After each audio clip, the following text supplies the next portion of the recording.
जय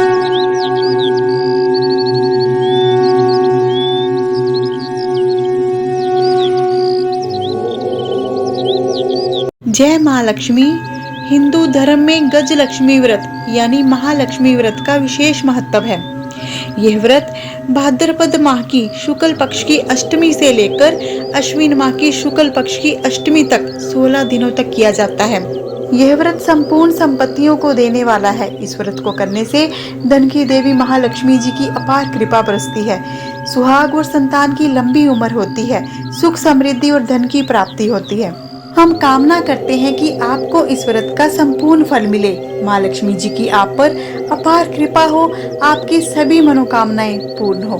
किसी भी व्रत में व्रत कथा के श्रवण करने का विधान होता है। व्रत कथा के श्रवण के बिना व्रत का संपूर्ण फल नहीं मिलता, व्रत संपन्न नहीं समझा जाता। तो कर लीजिए श्री गणेश जी को स्मरण, क्योंकि हम करने जा रहे हैं श्री महालक्ष्मी व्रत की प्रमुख कथाओं का अध्ययन। जय श्री गणेश। एक ब्राह्मण जी की पौराणिक कथा। प्राचीन काल में एक बार एक गांव में एक गरीब ब्राह्मण रहते थे। वह भगवान विष्णु जी के परम भक्त थे। एक दिन उनकी भक्ति से खुश होकर भगवान विष्णु जी ने उन्हें दर्शन दिए और मनचाहा वरदान मांगने को कहा। ब्राह्मण जी ने कहा कि उनके घर में हमेशा लक्ष्मी का वास हो। इस इच्छा को जानने के बाद श्री हरि जी ने कहा, आपको लक्ष्मी तो प्राप्त हो सकती है, लेकिन उसके लिए थोड़ा सा प्रयत्न करना होगा। भगवान विष्णु जी ने कहा कि मंदिर के सामने एक स्त्री रोज आती है, यहाँ आकर उपले पाथती है। तुम बस अपने घर उन्हें आने का निमंत्रण देना। वह स्त्री ही देवी माँ लक्ष्मी है। अगर वह स्त्री तुम्हारे घर आती है तो तुम्हारा घर धन धान्य से भर जाएगा। इतना कहकर भगवान विष्णु जी अदृश्य हो गए। अगले दिन सुबह 4 बजे ब्राह्मण मंदिर के सामने बैठ गए और जब धन की देवी माँ लक्ष्मी जी उपले पाथने आई तो ब्राह्मण जी ने उन्हें अपने घर में आने का निवेदन किया। ब्राह्मण जी का निवेदन सुनकर माँ लक्ष्मी जी समझ गई कि ये सब विष्णु भगवान जी ने किया है। माता लक्ष्मी जी ने कहा कि तुम 16 दिन तक महालक्ष्मी व्रत को विधि पूर्वक करो और रात दिन चंद्रमा को अर्घ दो, तो मैं तुम्हारे घर आऊंगी। देवी के कहे अनुसार ब्राह्मण ने देवी का व्रत एवं पूजन किया और उत्तर की दिशा की ओर मुख करके लक्ष्मी जी को पुकारा। अपने वचन को पूरा करने के लिए धन की देवी प्रकट हुई और उन्होंने गरीब ब्राह्मण के हर कष्ट को दूर किया और उसके घर को सुख संपत्ति से भर दिया। हे माँ लक्ष्मी, जिस प्रकार आपने गरीब ब्राह्मण पर अपनी कृपा की, उसी प्रकार हम सब पर अपनी कृपा करें। जय माँ लक्ष्मी जी की। पांडवों की कथा। एक समय महर्षि श्री वेद व्यास जी हस्तिनापुर पधारे। उनका आगमन सुन महाराज धृतराष्ट्र उनको आदर सहित राजमहल में ले गए। स्वर्ण सिंहासन पर विराजमान कर चरणों तक ले उनका पूजन किया। श्री व्यास जी से माता कुंती और गांधारी ने हाथ जोड़कर प्रश्न किया, हे महामुने, आप त्रिकालदर्शी हैं, अतः आपसे हमारी प्रार्थना है कि आप हमको कोई ऐसा सरल व्रत और पूजन बताएं जिससे हमारा राज्य लक्ष्मी, सुख संपत्ति, पुत्र पौत्र आदि व परिवार सुखी रहे।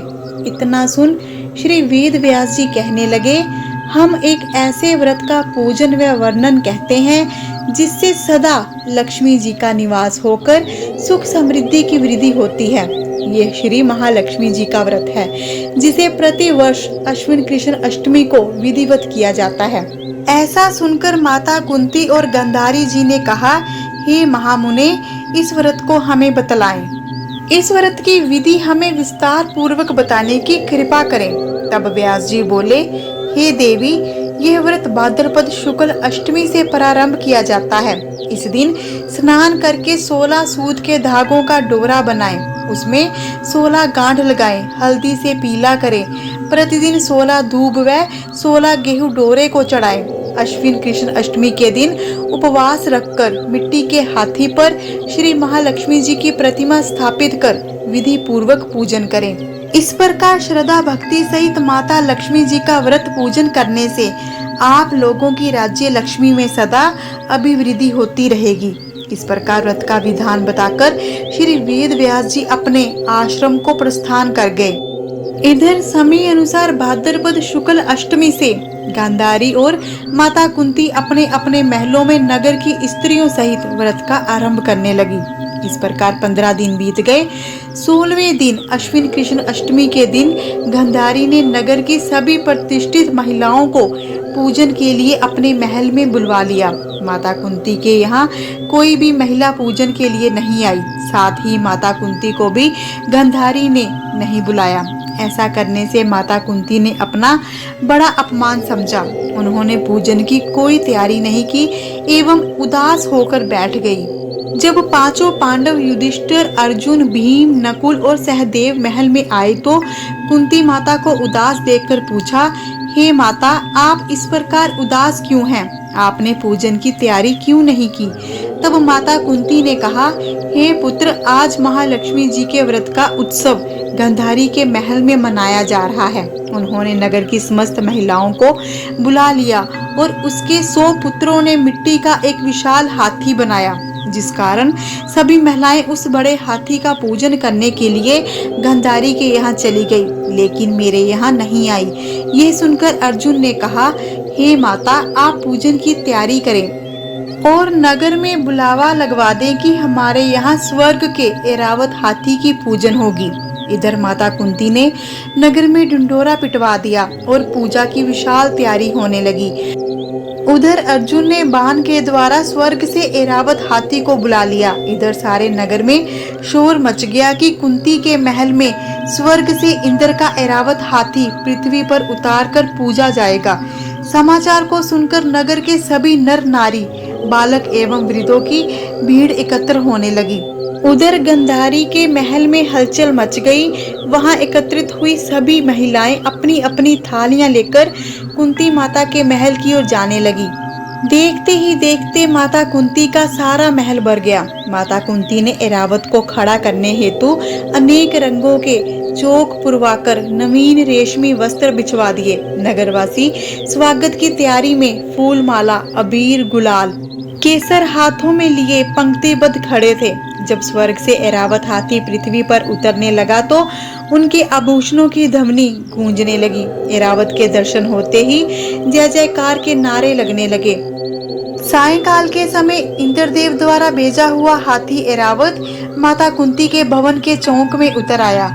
तब सब नर नारियों ने पुष्प माला, अबीर, गुलाल, केसर आदि सुगंधित पदार्थ चढ़ाकर उनका स्वागत किया। राज्य पुरोहित द्वारा ऐरावत पर महालक्ष्मी जी की मूर्ति स्थापित करके वेद मंत्रों उच्चारण द्वारा पूजन किया गया। नगरवासियों ने भी महालक्ष्मी पूजन किया। फिर अनेक प्रकार के पकवान लेकर ऐरावत को खिलाए और यमुना का जल उसे पिलाया गया।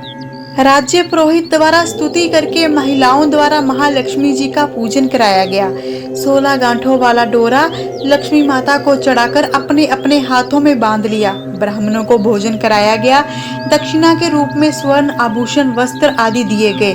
तत्पश्चात महिलाओं ने मिलकर मधुर संगीत लहरियों के साथ भजन कीर्तन कर संपूर्ण रात्रि महालक्ष्मी व्रत का जागरण किया। दूसरे दिन प्रातः राज्य पुरोहित द्वारा वेद मंत्रों उच्चारण के साथ जलाशय में महालक्ष्मी जी की मूर्ति का विसर्जन किया गया। फिर ऐरावत को विदा कर इंद्रलोक को भेज दिया गया।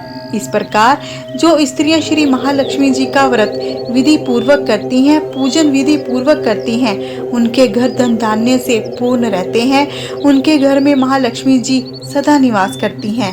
जय महालक्ष्मी। महालक्ष्मी व्रत की किसान की प्राचीन कथा।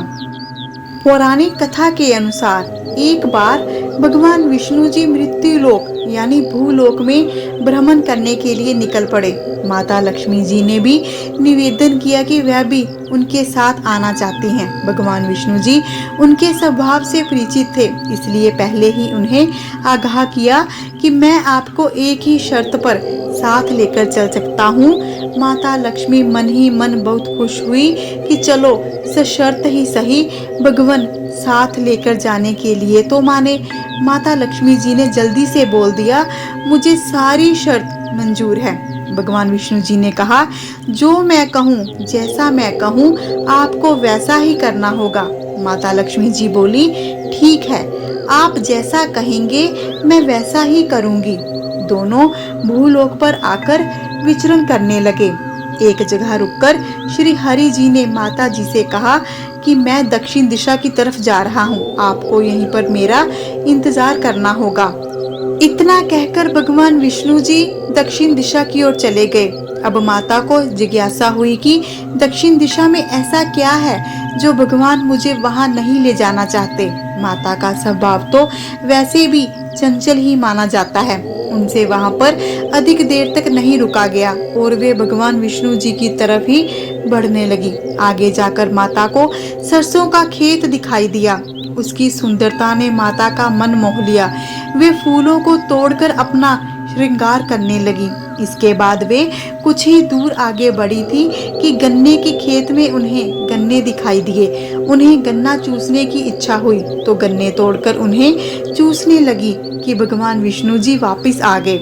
सरसों के फूलों से सजी माता लक्ष्मी को गन्ना चूसते हुए देखकर भगवान विष्णु जी को उन पर क्रोध आ गया। भगवान विष्णु जी ने माँ लक्ष्मी जी से क्रोधित होकर बोला कि आपने मेरी आज्ञा का उल्लंघन किया है। मैंने आपको वहां रुकने के लिए कहा था, लेकिन आप नहीं रुकी और यहाँ किसान के खेतों से फूल व गन्ने तोड़कर आपने अपराध किया है। इसकी आपको सजा मिलेगी। भगवान विष्णु जी ने माता लक्ष्मी जी को 12 वर्ष तक किसान की सेवा करने का श्राप दे दिया और भगवान विष्णु जी वापस विष्णु लोक चले गए। अब विवश माता लक्ष्मी जी को किसान के घर रहना पड़ा। एक दिन माता लक्ष्मी जी ने किसान की पत्नी को देवी लक्ष्मी जी की प्रतिमा की पूजा करने को कहा और बोला कि इससे तुम जो भी मांगोगी तुम्हें मिलेगा। किसान की पत्नी ने ठीक वैसा ही किया। उसने पूर्ण भक्ति भाव से विश्वास के साथ देवी लक्ष्मी जी की पूजा की और कुछ ही दिनों में उनका घर धन धान्य से पूर्ण हो गया। हंसी खुशी समृद्धि में 12 साल का समय बीत गया।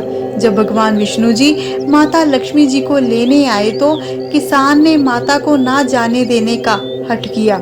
तब माँ लक्ष्मी जी ने कहा कि यदि किसान भादवा माह की शुक्ल पक्ष की अष्टमी से लेकर अश्विनी माह की शुक्ल पक्ष की अष्टमी तक 16 दिनों तक प्रति वर्ष व्रत करेगा, रात्रि में चंद्रदेव को अर्घ देगा, तो उसका घर सदा ही धन धान्य से पूर्ण रहेगा।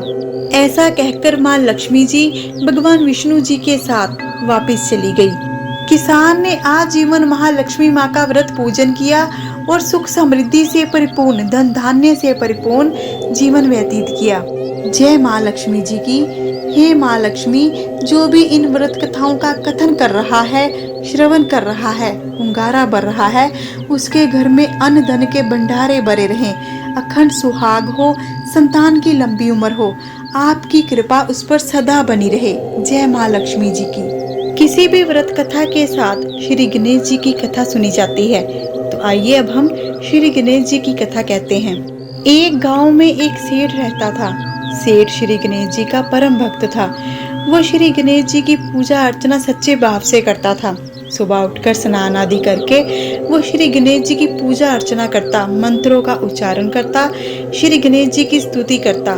फिर श्री गणेश जी को भोग लगाकर दुकान खोलने के लिए जाया करता। दुकान खोलकर वहां श्री गणेश जी की पूजा अर्चना करके वापस आकर खाना खाता। श्री गणेश जी की कृपा से सेठ को धन की कोई कमी नहीं थी। वो दिन दुगनी रात चौगनी तरक्की कर रहा था। सेठ हर बुधवार को श्री गणेश जी के नाम का मंदिर में भंडारा किया करता था। सेठ धार्मिक प्रवृत्ति का होने के कारण दान धर्म में विश्वास रखता था, परंतु सेठानी ऐसी नहीं थी। वो सेठ को दान करने के लिए भी रोकती और हर समय श्री गणेश जी का नाम जपने के लिए भी रोकती। एक समय तो सेठानी इतना चिढ़ गई कि सेठ जब दुकान पर था तो सेठानी ने पीछे से श्री गणेश जी की मूर्त को कपड़े में लपेटकर अपने घर के बगीचे के एक पेड़ की मिट्टी में दफना दिया। जब सेठ आया तो उसने श्री गणेश जी की मूर्त को मंदिर में नहीं पाया। उसने सेठानी से पूछा कि श्री गणेश जी की मूर्त कहाँ गई। सेठानी ने कहा कि मुझे क्या मालूम। सेठ ने हर जगह मूर्त को ढूंढा, परंतु उसे मूर्त नहीं मिली। सेठानी मन ही मन खुश हो रही थी कि अब उसका पति हर समय श्री गणेश नहीं करेगा। उधर सेठ परेशान हो गया, दुखी हो गया। दुख के मारे वो विलाप करने लगा। सेठ ने अन्न जल का त्याग कर दिया और भूखा प्यासा ही सो गया। सोते हुए सेठ को श्री गणेश जी ने दर्शन दिए कि हे भक्त, तू परेशान मत हो, मैं कहीं नहीं गया, मैं तेरे घर के बगीचे के पेड़ के नीचे दबा हूँ, जा मुझे ले आ। तब सेठ जल्दी से उठता है और जाकर पेड़ के पास की मिट्टी को खोदता है और वहां से श्री गणेश जी को वापस ले आता है। गणेश जी को स्नान करवाकर वो मूर्ति को वापस मंदिर में स्थापित कर देता है। सुबह सेठानी जब मूर्ति को वापस मंदिर में देखती है तो वो आश्चर्यचकित हो जाती है। वो सेठ से पूछती है कि मूर्ति वापस कैसे आई। तब सेठ जी उसको सारी बात बतलाते हैं। तब सेठानी को अपनी गलती का एहसास हो जाता है। वो सेठ को सारी बात बताती है कि उसने घोर पाप किया है, उसी ने ही श्री गणेश जी को मिट्टी में दफनाया था। सेठ जी कहते हैं कि श्री गणेश जी तो दया के सागर हैं, सच्चे मन से उनसे क्षमा मांगो, वो अवश्य ही माफ कर देंगे। सेठानी श्री गणेश जी से माफी मांगती है और तब से अपने पति के साथ श्री गणेश जी की सच्चे भाव के साथ पूजा अर्चना करती है। जय श्री गणेश। कथा संपूर्ण हुई। आपको आपके व्रत का संपूर्ण फल मिले। जय माँ लक्ष्मी जी की, जय श्री गणेश जी की। यदि आपको वीडियो अच्छी लगी हो तो इसे दिल से लाइक करें, अधिक से अधिक अवश्य शेयर करें। चैनल पर नए हैं तो कृपा करके हमारे चैनल परम दिव्य शक्ति को सब्सक्राइब कर लीजिए और बन जाइए हमारे इस परम दिव्य सफर में हम सफर। हमारे लिए एक भी सब्सक्राइब मूल्यवान है, प्रेरणादायक है, इसलिए अवश्य चैनल को सब्सक्राइब कीजिए। बेल आइकॉन को अवश्य प्रेस कीजिएगा ताकि आपको हमारी आने वाली सभी वीडियोस की नोटिफिकेशन मिल सके। मिलते हैं अगली वीडियो के साथ। अपना ध्यान रखें, खुश रहें, सुखी रहें। जय माँ लक्ष्मी जी की, जय श्री गणेश जी की।